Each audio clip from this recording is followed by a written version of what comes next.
Hello, everyone. Today I have the pleasure of speaking with Randy Howell, and we're going to be discussing some of the topics around trader psychology and some of the elements that go into developing a trader's mindset. So, first, Randy, why don't we start by uh, talking a little bit about your background? How did you first get involved in trading? Hmm. Well, Tim, it's actually really interesting. It was actually on many years ago. I was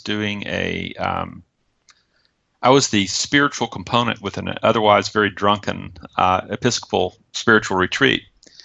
And I met this guy, and by that time I was doing a lot of performance work. That's where a lot of my stuff was with athletes. We have a lot of golf in Charlotte, North Carolina. And this guy came up to me afterwards and says, Randy, I'm having performance problems in my business. And I said, well, let's talk about it. And he was a trader and he was having performance problems. Duh. And I found working with him fascinating. And a lot of it was because the level of motivation is I found that trader, and as I've grown and with working with traders, enormously motivated group of people.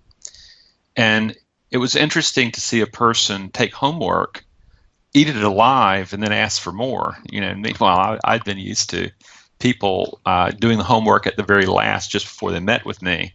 And here's the guy really into it. And his trading improved tremendously. And he was also a trader trainer.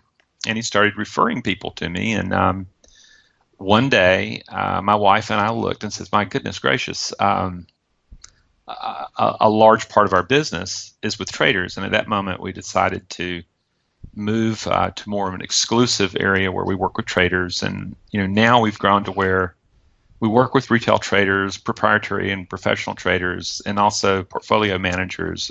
We're kind of moving up the scale, but ultimately, it's all about the mind that you bring to a moment of performance. And that's what really thrills me, is to actually help people design a mind, build a mind that goes to the challenge of uncertainty and maintains a particular mental discipline that allows you to take that uncertainty and manage it from, say, discipline and partiality rather than fear or euphoria, depending on what kind of mind you're bringing to that moment. But that's how it started, and now it's just grown. It's taken on a life of its own.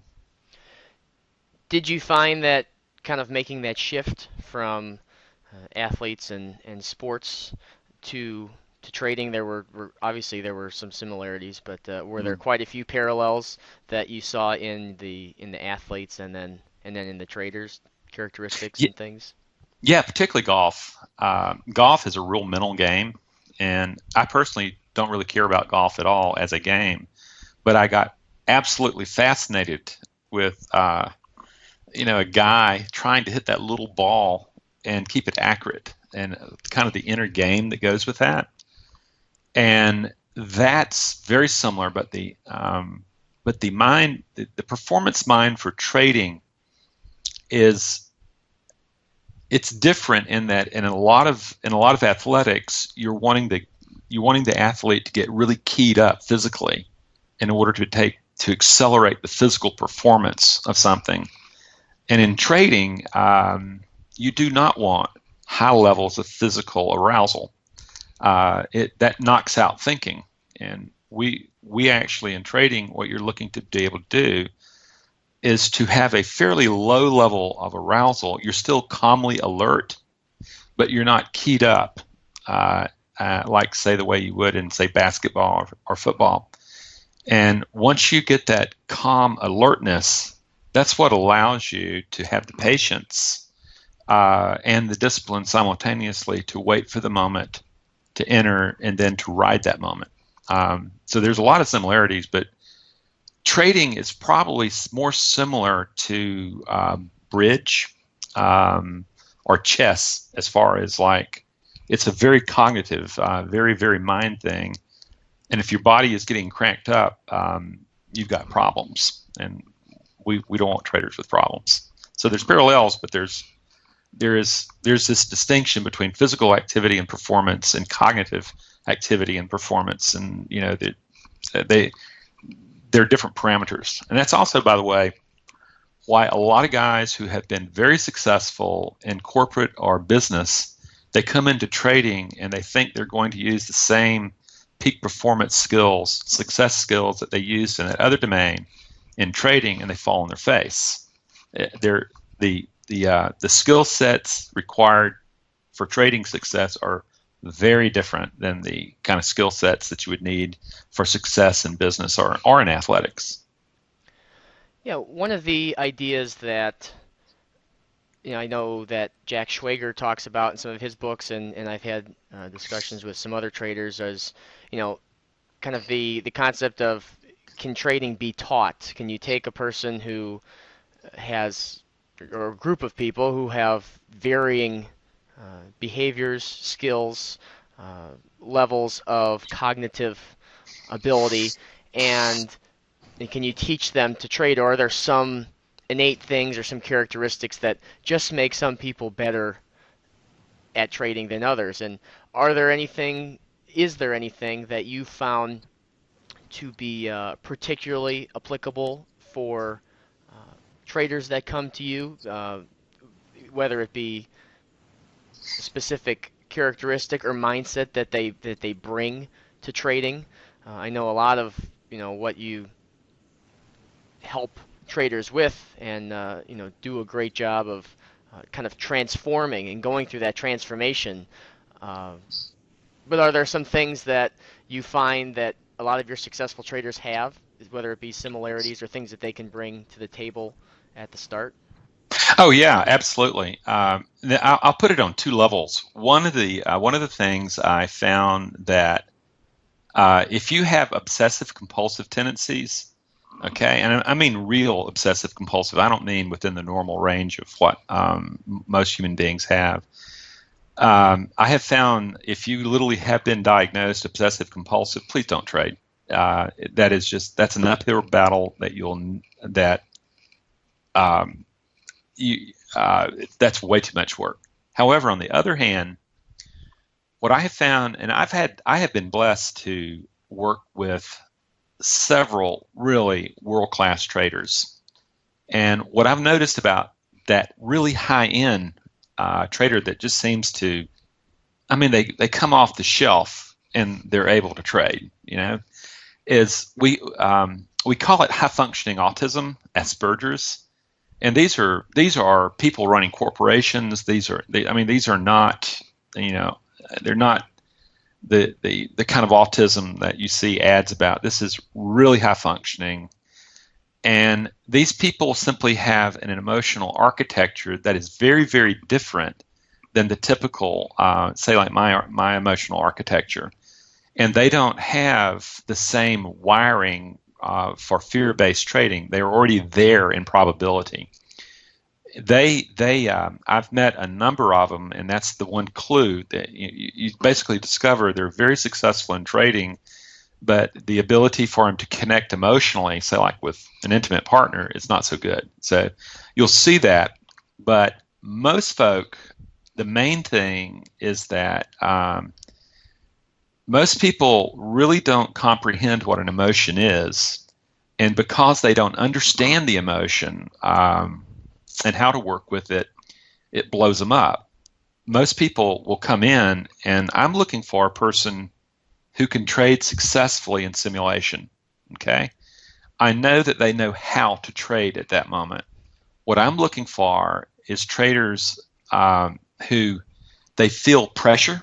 They say pressure to win, pressure to not lose, and that pressure builds, and they never recognize that pressure itself is the emotional expression. And once they understand that and say, okay, what I know is that I'm going to have to learn that pressure is emotion and that I need to start learning how to regulate it. And then what happens is I need to make sure that I am tweaking the mind that I'm bringing to the management of uncertainty. And I'm no longer performing under pressure. And that's what gets most of them. And I've seen the vast majority of people I work with, the problem they're having is that they're experiencing the pressure, and they don't know how to deal with the pressure. They try to push it away. They try to do all sorts of things, and it ultimately, one way or the other, eats them alive. And I think that's very trainable. That is very trainable. Is the emotional state where you usually begin with a person or a trader in kind of trying to go through that transformation, or is it kind of different for everyone that you interact with? No, I actually use I have a five-step process that I use consistently, but the first part of it is enlarging the understanding of emotion. I consider emotions to be biological, okay, and they take over psychology. And the first thing I'm getting a person to do is to actually notice the stress signature that they experience. That's the tension in your body. That's the way you're breathing. That's the pulse that you're feeling. All that is emotion. That's what an emotion is. It's a biological readiness for action. And what I do is I get them to start seeing that so that they're no longer getting sucked down the vortex without knowing it. It's very common in my business that they'll say, Randy, I have no idea what happened. I was fine, and then all of a sudden I just got ambushed, and I was doing, and all of a sudden I went to pieces. And what I do is you teach them and you use these biomechanical skills of breathing and relaxation to be able to calm that signature down of the emotions, and you get the physicality of it down. And suddenly they discover that the hijacking actually occurred 15, 20 minutes before they ever thought it. They never caught it. They never caught the arousal of the emotion when it could still be worked with. It had already gained a huge head of steam up, and they had a runaway locomotive by the time they found it. And that's not the time to work with an emotion. That's the time to get away from the trading station. That's a way, way, way away. So it's really the first step is actually beginning to understand what the emotion is. And for me, emotions are not feelings. An emotion is any disruption to a standard sensorial pattern that the brain has already established. Okay, and Tim, to a trader, what that might mean is that, say, the trader who has problems with pulling the trigger is everything's pretty copacetic until the trade starts warming up. He starts seeing signals. He starts getting, he has an indicator light go off. He has all sorts of things. That is the disruption to a standard sensorial pattern. By definition, an emotion is automatically going to appear. It just depends on which one. And you have a lot of say-so about which one. On the other hand, you could also have the other place where traders have an enormous difficulty is actually managing the trade once they're in it. And suddenly, what happens is they see that thing bouncing around, it's going against them, going far, and going all over and by the time that gets a little bit of black, all that, all that, all that flux is a disruption to a standard sensorial pattern. And the trader most likely has tried to push the emotion away, which simply makes it even stronger, and it bites him. Then he gets out early, or he starts adding the losses, but he's no longer in a disciplined, impartial mind. He's either in a revenge mind, or he's in an overtrading, euphoric mind, or he's in a fearful mind. And those three emotions are going to shape the mind very horribly compared to like an intentional development of discipline and partiality, which are they're emotional programs in the brain. They can be accessed, and you can bring them forward to create the mind that you're going to trade from. But it can be taught. That's the wonderful thing. Do you find that a lot of traders then do value or do get value from sim trading and practicing in an environment where the emotions there's kind of a disconnect from those emotions from the live money, or do you find that it's best to kind of jump in and get your feet wet and actually begin in an environment where you have those emotions and you have the money on the line, even if it's one contract or one share or whatever. The emotions are there and real. Well, now this is going to be my preference. I can promise you that there are other traders who have done things completely different and have been successful. I personally like to see. I look at when a trader is working under a really fine trader trainer teacher. Is I like as they're learning the system. I like that to be in simulation, simply because I want to see them have command of the methodology. And when you're trying to get command of the methodology and try to manage emotion simultaneously, that's tough. So I prefer to see a person um, literally could become successful in simulation, so that I know that they know how to trade now. And now what we're going to do is we need to be able to train them in the context of live trading, which is, it's kind of like in the Army. You spend time in the classroom learning about battle strategies, but then you go out and you actually get into there's simulation. These are real 50 caliber machine guns going. They test in both in the field. You have to develop the skill where the skills are going to be used. And just because you develop skills to trade successfully in simulation, that's completely different than trading live. But the thing is, you can learn. Fortunately, emotional intelligence can be acquired and learned.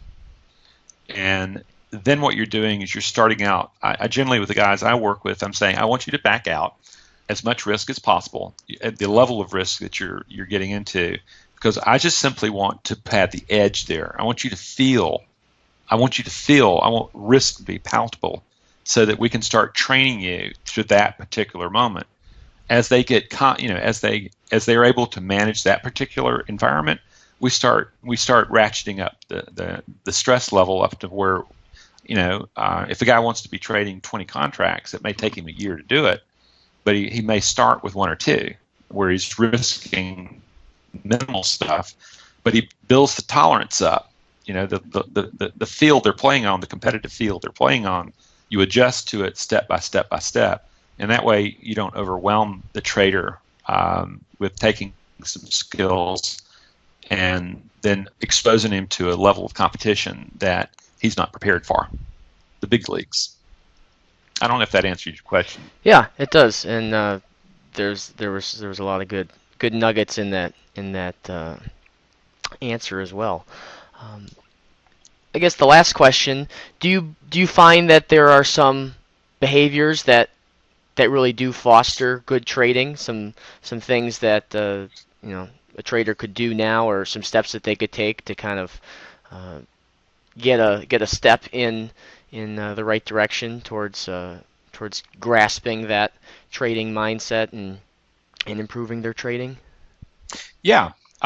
Actually, I was this morning, before I was speaking with you, I work with a fund manager in Tokyo, and where we're at is the practice of patience and the practice of humbleness.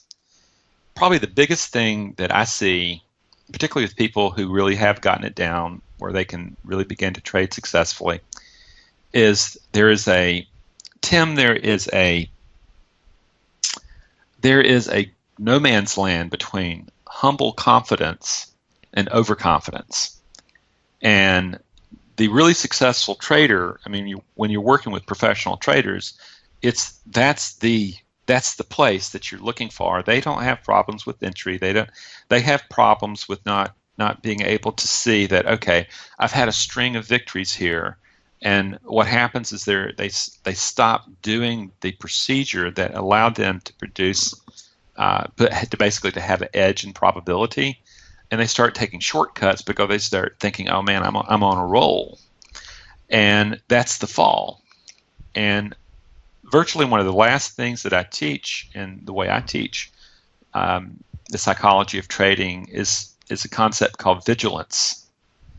And I consider the price of freedom to be vigilance. Is that the moment that if you're not practicing humble confidence, the chances are you're sliding over to overconfidence. Is really euphoria as an emotional state, And euphoria is kind of a combination of testosterone and dopamine.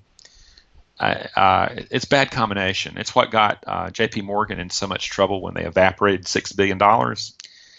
And the thing is that if you come to the moment where you're sitting there and you know that all you really have is an edge in the market, that's all. And you're separating the practice, the emotional and mental practice of having that edge from you. And when you start getting overconfident, you really truly start thinking, hey man, I'm really good. Dangerous mindset. That's the one that with this guy, he had been and I particularly work with, I'm not so concerned with the ratio, the actual percent winning rate you have. I mean, I know guys who win 35% of the time and make a bunch of money. I know guys who win 75% of the time and are marginal traders. The ratio that really tells it all is the ratio between your winners and losers minus commissions. And that's going to be able to tell you, can you stay in the trade to be able to take advantage of the ones that do go your way? And can you get out of a trade real fast when you see that trade, you've made a mistake or the probability is not there? I find that number will keep you humble. And in this case, this guy was having his ratios for several years had been 2.5 and 3 to 1, which is, I mean, that's a 3 to 1 ratio is enormously, that's mastery. And what happened is he got overconfident and he started going, well, really, I really don't ever have to tweak my thing. I'm kind of home alone. And he dropped to negative territory and he did it for 6 months. He's moving back into good territory again, but overconfidence. And basically what my job with him is, I'm not teaching him trading. I'm not teaching him psychology of trading. He's been a client of mine for a while. What I'm doing is I'm holding him accountable to vigilance. And he's recognized that that I'm actually a much cheaper insurance than left to his own devices. So it's the vigilance, staying humbly confident in your system.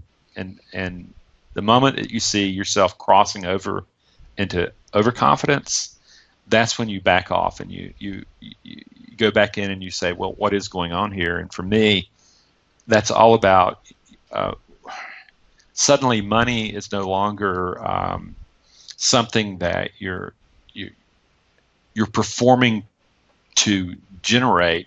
It becomes a definition of your mattering and your worth. And that's also really dangerous for traders, is that outcome goals, I want to make so much money a month, a week, a day, whatever. And performance goals are completely different. Is that if you stay in the moment, if you stay right there, all you can manage in probability is the mind that you're bringing to the performance. And you know as well as I do, in trading, sometimes you win, sometimes you lose, and sometimes it's rained out. And all you've really got is an edge. You don't have to get the big head. All you have is an edge, and you stay humble. So, and actually, humbleness is the operative word there. Fantastic. Well, Randy, where can people go to find out more about you, Trader State of Mind, and what kind of things you have going on? Well, there's a couple things. One is my website, and it's www.traderstateofmind.com. And if you were to type in the name Rande, R-A-N-D-E, Howell, into Google, most likely it's going to send you to YouTube, where I probably have 40 videos there. A lot of people learn about me through YouTube and end up back on my website. And what I'd also suggest is that when you come to my homepage, there is a free ebook that you can get. And if you're interested in what I'm talking about, and actually not just the psychology of trading, but the actual biological management of psychology, if you're interested in that, see that value, is the free ebook I offer is basically it's 4 years worth of articles that I've put together into a 160-page PDF format that, and it's it's cheap, and it's good. It's the same stuff. If you go to my website and you read my articles and stuff like that, it's the same stuff. It's just that it's 4 years before. It's great stuff. It's a great place to start and learn about me too. Great. Well, I will link to that in the show notes. And thank you so much for coming on today. I know the readers will get a ton out of our conversation. Well, good. And Tim, 2 weeks, brother. Enjoy yourself, man. Getting married is it's I can tell you right now, when you have the right woman, it just makes all the difference in the world. Ask any trader that, or ask any female trader having a husband who's understanding. It's just the best. So congratulations.